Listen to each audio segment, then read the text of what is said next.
आप देख रहे हैं पाकिस्तानी खबरों, तज्जियों, तबसरों और अंदरूनी कहानियों पर मुश्तमिल शो इरफान हाशमी और इब्राहिम राजा के साथ दो टोक। बिस्मिल्लाहिर्रहमानिर्रहीम। अस्सलाम नाज़रीन, मैं इरफान हाशमी आपको प्रोग्राम में खुशामदीद कहता हूँ और हमें ज्वाइन कर रहे हैं इब्राहिम राय साहब। राय साहब, अस्सलाम वालेकुम। वालेकुम अस्सलाम। व्यूअर्स, 3 खबरें हैं जिस पर हम तफसील से बात करेंगे और इन 3 खबरों का ताल्लुक पाकिस्तान की सियासत और अगर ये कहा जाए कि सियासत का जो सुल्तान है और जिसने पाकिस्तान की सियासत को, पाकिस्तान के तमाम बड़े बड़े फ़ैसलों को इस वक्त जकड़ के रखा हुआ है, तो ये बिल्कुल भी गलत नहीं होगा। इमरान खान की रिहाई, इमरान खान के नाम पर सियासत करने वाले, इमरान खान के नाम पर कमेटियां बनाने वाले, और अब ये कमेटी का मामला क्या है ये आपको बताएंगे आज की इस नशिस्त के अंदर। और सुप्रीम कोर्ट ऑफ पाकिस्तान के अंदर जो जेल इस्लाहात का मामला, इसके ऊपर एक कॉन्फ्रेंस का इनेकाद किया गया जिसमें किस किस ने तालियां बजाई और अडयाला जेल के हवाले से किस किस का क्या ख्याल था, ये भी आपको दिखाएंगे आज की इस नशिस्त के अंदर। और इस मुल्क के अंदर जो दोहरा निज़ाम इंसाफ है, गरीब के लिए कानून कुछ और है, अमीर के लिए कानून कुछ और है, और इस कानून को किस तरह से इस्तेमाल किया जाता है, ये भी मुकम्मल तफसील आपके सामने रखेंगे आज की इस नशिस्त के अंदर। और फिर राज साहब, एक तकलीफ दह खबर ये है कि पाकिस्तान का जो पासपोर्ट है, इसकी आलमी दर्जाबंदी जो है उसमें कितनी तनज़्ज़ुली हुई है। और वो लोग जो कहते थे कि जब हम दुनिया के किसी भी इमिग्रेशन काउंटर पे जाते हैं और लोग जब हमारा पासपोर्ट देखते हैं तो वो ये कहते हैं कि वेरी स्ट्रॉन्ग पासपोर्ट, तो ये कितना स्ट्रॉन्ग है और इसकी वजूहात क्या हैं, ये कौन कौन से फैक्टर्स मिलाकर पाकिस्तान के पासपोर्ट को स्ट्रॉन्ग या पाकिस्तान के पासपोर्ट को वीक बनाते हैं, इसका भी मुकम्मल हाल वाल अपने सुनने वालों के सामने जो है वो रखेंगे आज की इस नशिस्त के अंदर। है सब, आज इब्तिदा करते हैं खान साहब की रिहाई के मामले से। और तहरीक इंसाफ जो है बार बार तारीख पर तारीख देती है। आज आपको पता है कि काम ये हुआ कि बैरिस्टर गौहर साहब जो है वो आ गए और उन्होंने एक पैगाम जारी कर दिया। राय साहब, ज़रा अल्फाज को देखें और मैं चाहूँगा कि इसका हम आज दोनों मिलकर पोस्टमार्टम करें और इनको इनकी असल जो मंजिल है वो दिखाएं और जो असल इनका मैंडेट है और उस मैंडेट के जो तकाज़े हैं इनको याद करवाएं। बैरिस्टर गौहर ये कहते हैं कि तारीख पर तारीख कल इस्लामाबाद में पाकिस्तान तहरीक इंसाफ खैबर पख्तूनख्वा असम्बली के इमरान खान रिहाई तहरीक के अरकान की दरख्वास्त पर चेयरमैन पीटीआई बैरिस्टर गौहर से मुलाकात हुई, जिसमें इमरान खान की रिहाई के हवाले से तफसीली बात हुई।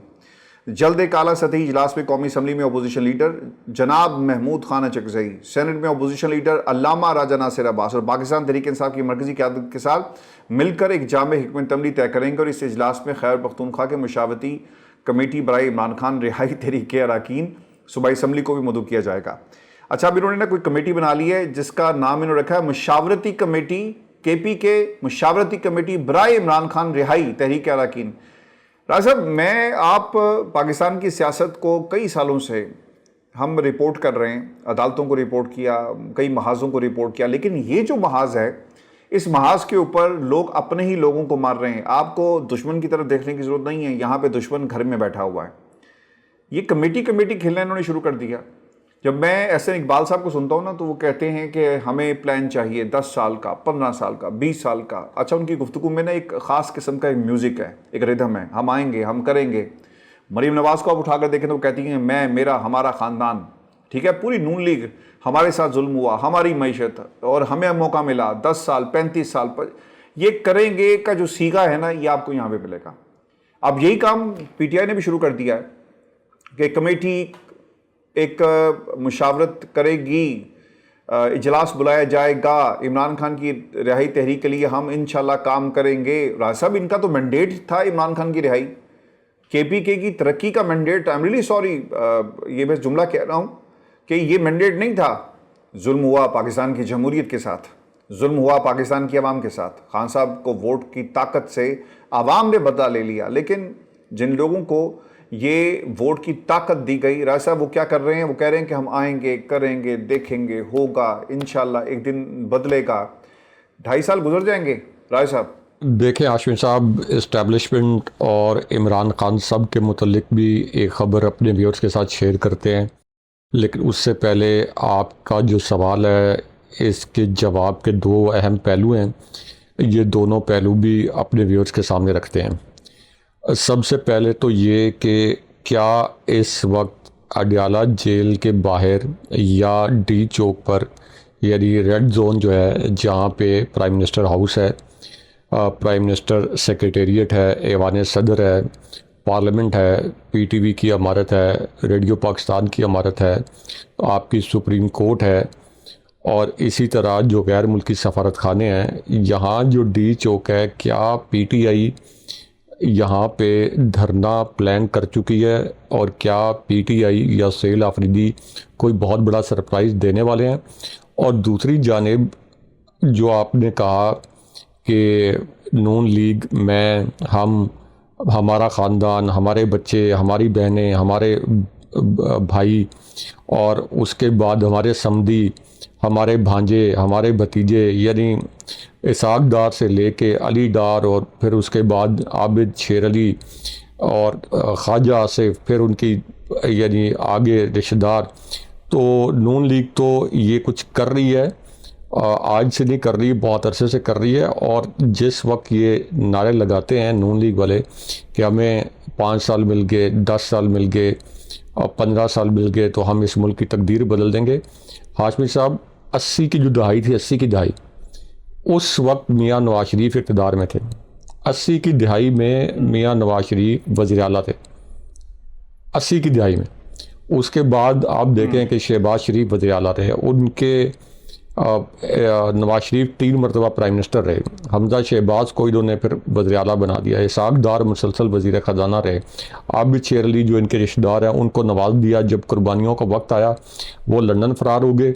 और नून लीग की मैं आपको बताऊं कि जो ब्रीफिंग हम अटेंड करते रहे हैं बतौर साफ़ी, जिस वक्त आबिद शेर अली बैरून मुल्क गए हुए थे और पीटीआई की हुकूमत थी, तो नून लीग के लोग खुद कहते थे कि देखें, जिस वक्त पहले तो इनको वजारत दी हुई थी आबिद शेर अली को, और जैसे ही थोड़ा सा मुश्किल वक्त आया तो किस तरह से ये चले गए, और इनको नून लीग के लोग जो हैं ये भगोड़ा कहते थे।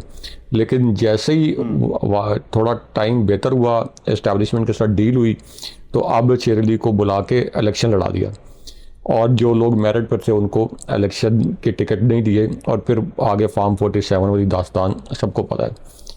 अच्छा, अब जब ये दावा करते हैं कि हम पंजाब को संवार देंगे, हम मुल्क को संवार देंगे, और एहसन इकबाल जो है ना, ये सियासी तौर पर जो रहमान मलिक साहब के लिए एक टर्म यूज़ होती थी ना, अल्लाह उनकी मग़फ़िरत फरमाए, वो उसी तरह की टर्म इनके लिए इस्तेमाल होती है। यानी एहसन इकबाल साहब जो हैं ये इतने एतमाद के साथ झूठ बोलते हैं कि उस एतमाद का कोई मुकाबला नहीं। ये एहसन इकबाल साहब हैं कि जिन्होंने पहले विजन 2000 दिया, फिर कहा जी विजन 2010, फिर उसके बाद विजन 2020, अब 2026 आ गया है, अब कहते हैं कि 2050 तक पाकिस्तान जो है वो तरक्की करेगा। यानी इतनी ढटाई के साथ आप जो बयानात देते रहे वो, या जो आप नाम नहाद विजन जारी करते रहे, वो एक आर्काइव की सूरत में अखबारात में भी मौजूद है, और अब चूँकि इलेक्ट्रॉनिक मीडिया है तो एक इलेक्ट्रॉनिक आर्काइव भी मौजूद है। तो अगर आप 80 से लेके अब तक, यानी लगभग 40 साल में, 40 साल में आप मुल्क को नहीं संवार सके। आप पंजाब जहां मुसलसल आपने हुक्मरानी की, और अब आप कहते हैं कि मरीम नवाज़, पंजाब तो खंडर था तो मरीम नवाज़ ने संवारा, तो इसका मतलब है कि शहबाज शरीफ ने मुसलसल जब वो यहाँ वज़ीर आला रहे तो इसको खंडर बना के रखा हुआ था। तो वो जो लॉन्ग बूट पहन के घुमा करते थे, और फिर इसी तरह मियाँ नवाज शरीफ इससे पहले चीफ मिनिस्टर रहे, तो इन्होंने बर्बाद करके रखा। 3 मरतबा प्राइम मिनिस्टर भी थे मियाँ नवाज शरीफ। तो ये इनके नैरेटिव पे जो लोग बिलीव करते हैं, अव्वल तो अब कोई नहीं करता, वो 8 फरवरी 2024 के इलेक्शन में साबित हो गया कि इनका कोई नैरेटिव नहीं है, और लोगों को इनकी हकीकत के मुतल्लिक लोगों को पता चल गया। लेकिन अभी भी अगर 2-4 लोग इस पे यकीन करते हैं तो उनके शऊर के मुतल्लिक क्या कहा जा सकता है कि वो ये सवाल नहीं करते कि 40 साल से आप इक़्तिदार में, एक या दूसरी शक्ल में 40 साल से, तो आप क्या मुल्क को आगे लेके गए हैं, जो अब आप कहते हैं पंजाब संवार देंगे, मुल्क को संवार देंगे। अच्छा, अब आ जाएं कि क्या पीटीआई इमरान खान साहब की रिहाई के लिए क्या कोई डिसाइसिव तहरीक चला रही है, और सैल आफरीदी साहब जो हैं क्या वो कोई धरना देने जा रहे हैं। अब जो इन्होंने एक नई मशावरती कमेटी बना दी है, पूरे 3 साल हो गए हैं। कितनी तकलीफ दे खबर है ये कि एक मुशावरती कमेटी है जिसकी वजह से ये जमात के अंदर बैठे हुए हैं। मुशावरती कमेटी अब इसका फैसला करेगी उनके कहने पर। और देखें, ऐसा तो राय साहब, किसी सूबे को जब अपने हक के लिए खड़ा होना पड़ता है ना, तो वो जाकर मरकज़ में बात करते हैं। अब इन्होंने लगता है ऐसा है कि इसे कोई माइनॉरिटी इशू बनाकर पाकिस्तान में सबसे बड़ी जमात, सबसे बड़ा मैंडेट उनके सामने, मिस्टर गोहर के सामने रखा है कि हम सब धड़ों को इकट्ठा करके इमरान खान की रिहाई के लिए कुछ करेंगे। देखें, ये जो मशावरती कमेटी होती है ना, ये बड़ी होम्योपैथिक होती है। होम्योपैथिक से मुराद ये है कि जिस काम को ना करना हो, जिस काम के होने की उम्मीद ना हो, उसके ऊपर मशावरती कमेटी बना दी जाती है। ये मशावरती कमेटी, वैसे मैं आपको ना एक लम्हे के लिए रोकूंगा। हमारे एक दोस्त हैं बड़े अच्छे, वो हमारा रेगुलर प्रोग्राम देखते हैं, ही होम्योपैथिक डॉक्टर, वो नाराज़ हो गए थे। तो हमारा कहने का मतलब ये नहीं है उस सेंस में। इसकी जो सेंस है वो यही है कि ये कुछ नहीं करेंगे। नहीं, वो होम्योपैथिक जो डॉक्टर हैं वो, उनको नाराज़ होने की ज़रूरत नहीं है। हम तो ये बता रहे हैं कि मैं कहते हैं कि यार मैं अच्छा डॉक्टर हूँ, मैं इलाज करता हूँ लोगों का, तो लिहाजा आप ये लफ्ज़ इस्तेमाल ना किया करें। अच्छा चले, गैर फाल हम कर देते हैं उनसे मादरत के साथ। गैर फाल होती है ये कमेटी तमाम ही होम्योपैथिक डॉक्टर्स के साथ, मादरत के साथ, कि ये जो है, ये पाकिस्तान जैसे ममालिक में जो मसला हल ना करना हो, जिस पे टाल मटोल करनी हो, उस पे मशावरती कमेटी बन जाती है। अच्छा, मशावरती कमेटी ये किस वक्त बननी चाहिए? अगर सपोज़ इमरान खान साहब की गिरफ़्तारी 1 रोज़ पहले हुई होती, तो फिर ये था कि मशावरती कमेटी बनाएं, फ़ौरन लाया अमल तैयार करें कि 1 महीने के अंदर इमरान खान साहब की रिहाई के लिए क्या कुछ करना है। 3 साल हो गए हैं, 1074 दिन, 1074 दिन इमरान खान साहब को गिरफ़्तार किए हुए। 7 माह से ज़ायद हो गया है इमरान खान साहब को कैद तन्हाई में डाला हुआ है। इमरान खान साहब का जो सेल है, जिस तरह की तबाहकुन गर्मी है, क्योंकि सारी ज़िंदगी अब ने इस्लामाबाद रावलपिंडी में ही सहाफ़त की है, अब भी एक चैनल को हेड कर रहे हैं, तो हमें पता है अडियाला जेल के मुतल्लिक भी बहुत हमने सहाफ़त की है, उससे जुड़े जो अमूर हैं। तो ये इमरान खान साहब का जिस किस्म का सेल है, जिसके अंदर एयर कंडीशनर भी नहीं है, ये इस तरह के जो सेल्स होते हैं वो इतनी हीट दिन के वक्त एब्जॉर्ब कर लेते हैं, इतनी हीट एब्जॉर्ब कर लेते हैं कि रात को भी यहाँ पे, यदि जब रात हो जाती है तो उसके बावजूद वो जो हीट का इम्पैक्ट है वो ख़त्म नहीं होता, इतनी हीट एब्जॉर्ब कर लेते हैं। तो अब इमरान खान साहब, जिनकी वजह से ये MNAs बने हैं, MPs बने हैं, सोहेल आफरीदी चीफ मिनिस्टर बने हैं और सेनेटर लोग बन गए, जिनकी वजह से वो कौमी असम्बली में आ गए, KP असम्बली में आ गए, पंजाब असम्बली में आ गए, वो इन हालात से गुजर रहे हैं। 3 साल हो गए। उम्र कितनी है? 74 साल। 74 साल, फिटनेस लेवल जो भी हो, लेकिन ज़्यादा कि 74 साल और 3 साल और मुसलसल कैद तन्हाई। जब वो गए थे 71 साल के थे, अब वो 74 साल के हो गए हैं। मैं आपको ना इस पर एक एडिशन कर दूं, चूँकि आपने सेल की बात की है। रासब, ये जो अडयाला जेल के अलावा जो जेलें हैं पाकिस्तान में, इनकी इस्लाहात का मामला यही आफरीदी साहब ने, अब मुझे ऐसा लगता ही है कि शायद ऐसे वक्त में ये मामला उठाया गया है। किसी का मजाक उड़ाते हैं ना, और किसी को दिखाना चाहते हैं। जैसा खबर आई थी कि जेल के अंदर एक मरियम है जो बुशरा बीबी के ऊपर जुल्म करती है, बेटी के जरिए खबर आई। अब ये इस कॉन्फ्रेंस का इनेकाद ऐसे वक्त में किया जा रहा है जब बहनें, जब ख़ानदान के लोग, वर्कर, सोशल मीडिया मुसलसल इमरान खान की रिहाई और जेल के हवाले से बात कर रहा है। अब हुआ क्या जी कि एक तो सोहेल आफरीदी की राय से अब तकरीर को सेंसर कर दिया गया और रिफॉर्म्स के हवाले से कॉन्फ्रेंस बुलाई जिसमें पाकिस्तान के चारों सूबों के वज़ीर आला भी मौजूद थे। मरीम नवाज़ ने तकरीर करते हुए कहा कि उन्हें अडयाला जेल में 24 घंटे, ये कंपैरिजन मैं चाहूँगा कर लें, फिर इस पर कमेंट आपने ज़रूर करना है, कि अडयाला जेल में 24 घंटे कैद तन्हाई में रखा गया।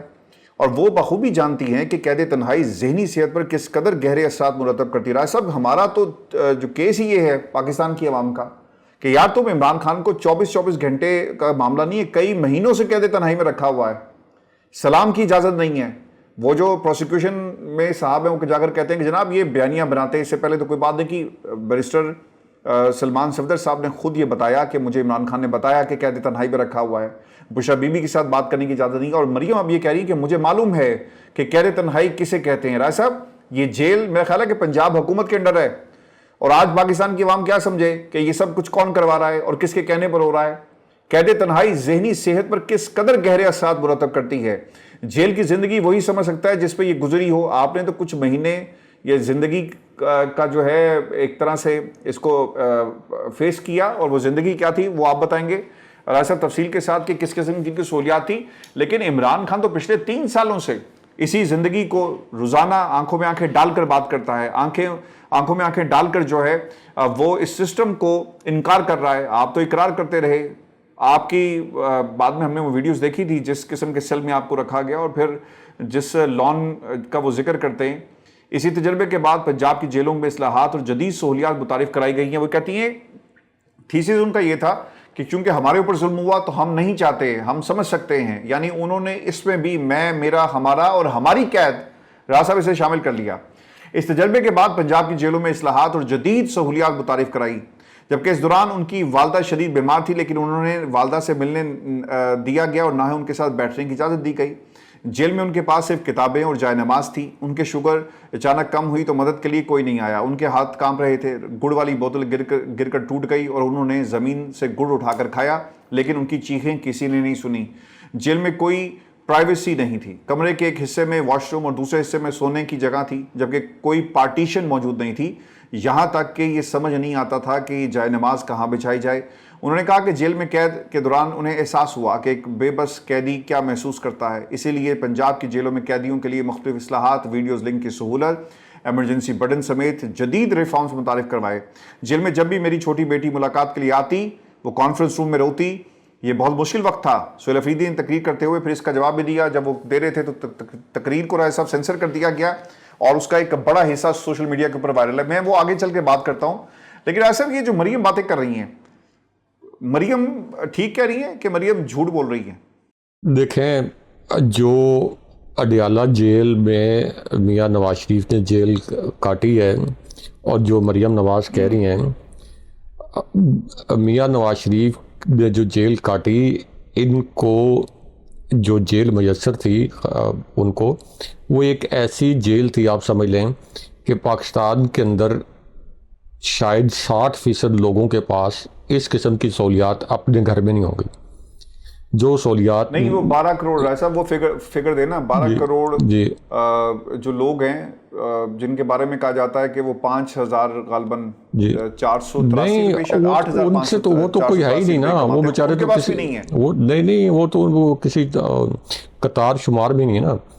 मैं उनकी बात नहीं कर रहा, मैं कह रहा हूँ अच्छे खासे, यानी आपकी शायद मिडिल क्लास के पास भी वो सहूलतें नहीं हैं जिनके पास जेल में सहूलतें थी। एयर कंडीशनर इनके पास लगा हुआ था मियां नवाज शरीफ के पास, 2 इनको मशक्ती मिले हुए थे, 2 मशक्ती। उसके बाद 2 लॉन थे, एक अटैच बाथ था जो बिल्कुल सेपरेट बाथ था, यानी सेपरेट साफ सुथरा बाथ। 2 मशक्ती थे। इनको घर से भी यानी ये इजाज़त थी कि इनका कोई काम काज है तो वो इनके लोग आके कर जाते थे, नंबर 1। नंबर 2, इनको चहलकदमी के लिए 2 लॉन जो हैं जहाँ पे ये चहलकदमी कर सकते हैं। कितने पाकिस्तान के अंदर लोग होंगे जिनके घरों के अंदर लॉन है कि वहाँ पे वो चहलकदमी कर सकते हैं। ये प्राइवेट लॉन, ये नहीं है कि बाकी कैदियों के साथ जैसे किसी एक मुश्तरका ग्राउंड है तो वहाँ पे आप शाम को कुछ देर के लिए निकाल दें। इनके प्राइवेट लॉन जो है, ये जो जहाँ पे मियां नवाज शरीफ ने जेल काटी है। फिर उसके बाद मियां नवाज शरीफ को घर से खाने की इजाज़त थी। मियां नवाज शरीफ खुद लिखते थे अपने हाथ से कि मेरे सुबह मैं नाश्ते में क्या खाऊंगा, घर से ये ले आएँ, दोपहर को क्या खाऊंगा, शाम को क्या खाऊंगा। और इसके अलावा मियां नवाज शरीफ से हर 3 दिन के अंदर औसतन हर रोज़ 10 से 12 लोग मुलाकात करते थे, और हर 3 दिन के अंदर 35 से 40 लोग जो हैं ये मियां नवाज शरीफ से मुलाकात करते थे।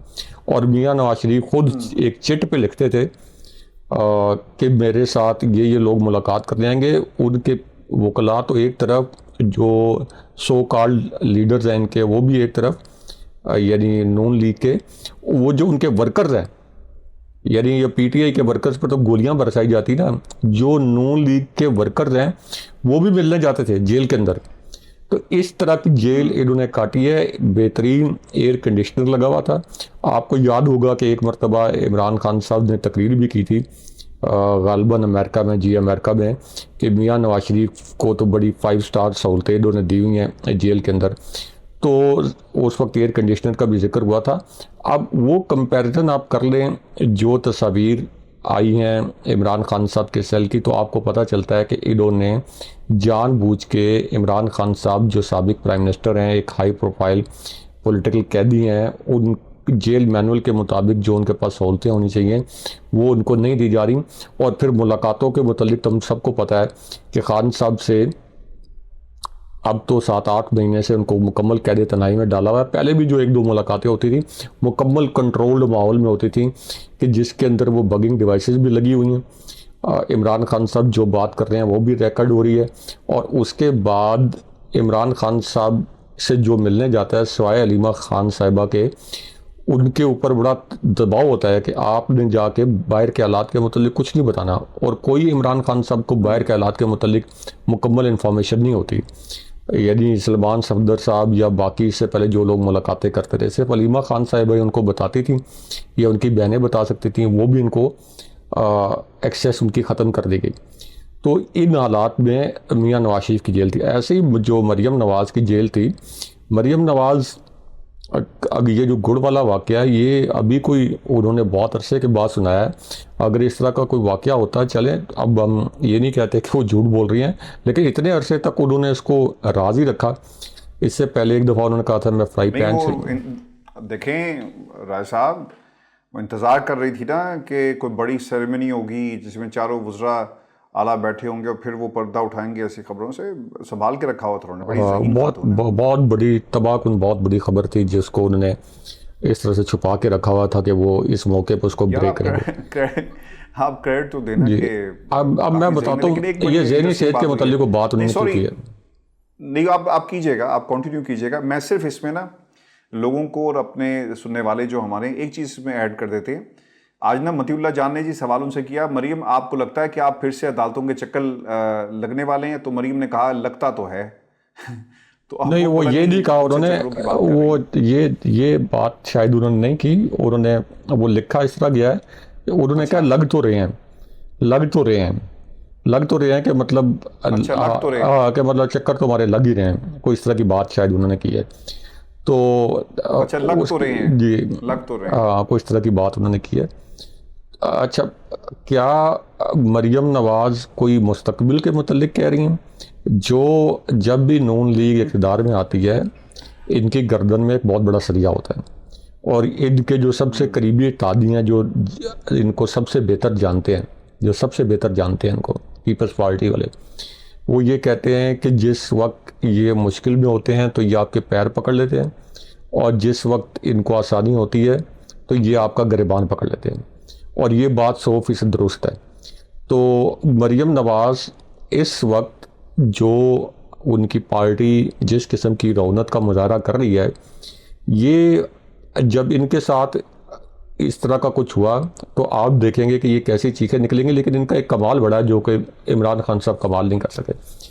इनका कमाल ये है कि इन्होंने चूँकि इस्टेब्लिशमेंट की गोद में सारी सियासत सीखी थी मियाँ नवाज शरीफ ने भी, तो ये जैसे इनके ऊपर कोई मुश्किल आती है, जैसे इनकी हुकूमत जाती है, जैसी मुश्किल आती है, इन्होंने अपना ऐसा नेटवर्क बनाया हुआ है कि ये इस्टेब्लिशमेंट की जो क़यादत है उनके साथ फ़ौरन बीच में कुछ साजिश डाल के, कुछ गैर मुल्की, कुछ अंदरूनी साजिश डाल के ये डील कर लेते हैं। साबिक सदर परवेज़ मुशर्रफ ने जब इनको निकाला, अगरचे साबिक सदर परवेज़ मुशर्रफ का वो एक गैर आइनी माशाल्लाह था, जैसी भी हुकूमत थी, बेशक करप्ट थी, जो भी था, लेकिन यह आवाम का हक़ है कि एहतसाब करें और इलेक्शन के ज़रिए एहतसाब होना चाहिए, या तहरीक अदम एतमाद रजीम चेंज ऑपरेशन की तरह ना आए, एक तहरीक अदम एतमाद जो कानून और आइन के मुताबिक उस तरह से हो। तो लेकिन उस वक्त भी ये डील करके बाहर चले गए। इनमें मुश्किलात जो है, ये मुश्किलात बर्दाश्त करने का हौसला नहीं है।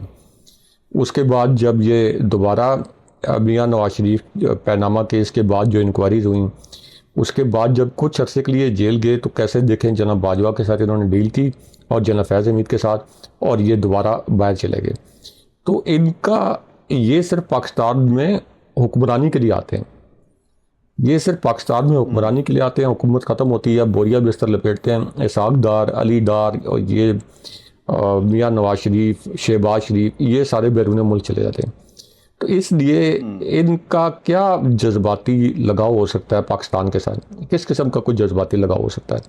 अब जो मैं कह रहा था कि मरीम नवाज़ ने अचानक ये जिक्र क्यों किया कि ज़हनी सेहत पे बड़ा असर पड़ता है, कैद तन्हाई जो है ये बड़ी मुश्किल होती है, वो इस वजह से कि पिछले 7-8 महीने से जो खान साहब को मुकम्मल तौर पर इन्होंने आइसोलेट कर दिया जेल के अंदर, तो इसके ऊपर जिस तरह का कंटेंट सोशल मीडिया पे बन रहा है, जिस तरह की डिस्कशन हो रही है, जो सहाफ़ी सोशल मीडिया से हट के वैसे भी जिस किस्म के तज़िये कर रहे हैं, जो इंटरनेशनल कम्युनिटी आवाज़ें उठा रही हैं, जो इंटरनेशनल इदारे आवाज़ उठा रहे हैं, तो उन्होंने कहा कि अच्छा ये तो इमरान खान साहब के मुतल्लिक बात हो रही है, इमरान खान साहब की कैद तन्हाई के मुतल्लिक बात हो रही है, इमरान खान साहब की ज़हनी सेहत के मुतल्लिक बात हो रही है, तो चले मैं ख़ुद को भी रिलेट कर लूँ इस पूरी सिचुएशन के साथ। यानी इतना उनको गैर इरादी तौर पर इन्फ्लुएंस उनके ऊपर है इमरान खान साहब का, उन्होंने कहा कि चलो मैं इस मामले में भी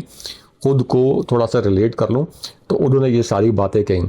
अब चूँकि तकरीब के अंदर या ये कभी इस तरह से प्रेस कॉन्फ्रेंस करें जहाँ आज़ाद साफ़ी बैठे हों और इस तरह की वो बात करें, तो ज़ाहिर है कि ऑब्वियसली फिर सवाल होगा कि जो कुछ अडियाला जेल में आप लोग कर रहे हैं इमरान खान साहब के साथ, तो ये हैं आपकी जेल इस्लाहत, और ज़ाहिर है कि पंजाब हुकूमत के अंडर ये जेल आती है, तो इस वजह से ये एक ना ख़त्म होने वाली सियासी रियाकारी है, ना ख़त्म होने वाली सियासी रियाकारी, और ये हमेशा जारी रहेगी। अब ज़रा सोहेल आफरीदी साहब का जो खिताब है उसके मतलब बताएं, और फिर आगे थोड़ा सा ब्रीफ करते हैं कि क्या ये तहरीक चलाने जा रहे हैं कि नहीं जा रहे हैं। अच्छा, एक तो उनकी जो तकरीर थी ना वो सेंसर कर दी गई और किसी ने उन्हें कवरेज नहीं दी, लेकिन उन्होंने कुछ बातें कही हैं। वो क्या हैं राय साहब? एक तो वो ये कहते हैं कि कल चीफ जस्टिस ने जेल रिफॉर्म्स के वास्ते कॉन्फ्रेंस बुलाई, 24 घंटे कैद तन्हाई में रखा गया और बखूबी खैर ये मरीम की बात थी, लेकिन जो सोहेल अफरीदी साहब ने कही है वो मैं आपके साथ शेयर कर देता हूँ। राय साहब, एक तो जो उस जेल का हवाला पाकिस्तान तहरीक इंसाफ जिस जेल का बार बार जिक्र करती है, चीफ जस्टिस की कुछ बातों को भी उन्होंने उसको मेंशन किया, और जो अहम सवालात हैं जो उनकी इस गुफ्तगू के साथ जुड़े हुए हैं। एक तो इमरान खान को एक्सेस दिया जाए, बहनों से बात करवाई जाए, वो एक्सेस बंद कर दिया गया। जेल के जो हालात हैं, सोहेल अफरीदी साहब ने अपनी तकरीर में कहा कि अगर आप किसी किस्म का रिफॉर्म्स चाहते हैं तो आपको अडियाला जेल से ये काम जो है वो शुरू करना होगा, और अगर आपने वाकई पाकिस्तान के अंदर जेल रिफॉर्म्स की जो सिचुएशन है उसको ठीक करना चाहते हैं तो अडियाला से करें। पाकिस्तान का सबसे बड़ा कैदी जो है वो कैदी नंबर 804 है। असल एक जो गुफ्तगू तो हुई और जिस तरह से इसको सेंसर किया गया अपनी जगह पर, लेकिन जब इमरान खान की बात हुई, इवेंट आपका था, लोग आपके थे, वुज़रा आपके थे, निज़ाम आपका, स्टेज आपका, माहौल आपका, लेकिन जिस तरह ही कैदी नंबर 804 की बात हुई तो हॉल के अंदर काफ़ी देर तक तालियां बजती रही हैं अडियाला का नाम सुनकर।